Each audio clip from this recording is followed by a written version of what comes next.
Сэтгэл санаа нь докторгүй байвал энэ анимыг бити үзээрэй. Ятосе Хинако бол амьдралаас аль хэдийн залхсан ахлах сургуулийн охин. Түүний хувьд өдөр бүр хоосон бөгөөд яг ижилхэн өнгөрдөг. Түүнийг энэ хороо тогтоон байж буй цорын ганц зүйл бол гэр бүлийнх нь ядаж Хинако минь амьдрал дээрээ гэсэн эцсийн хүсэл.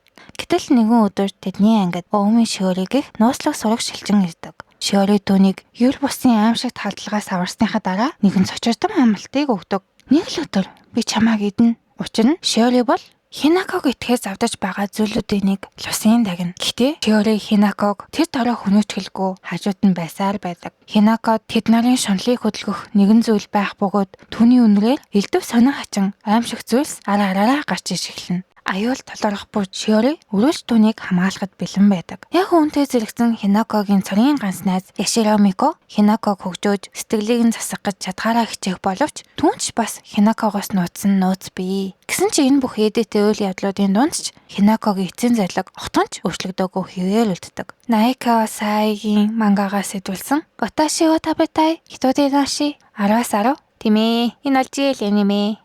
Өдөр бүр нэг анime.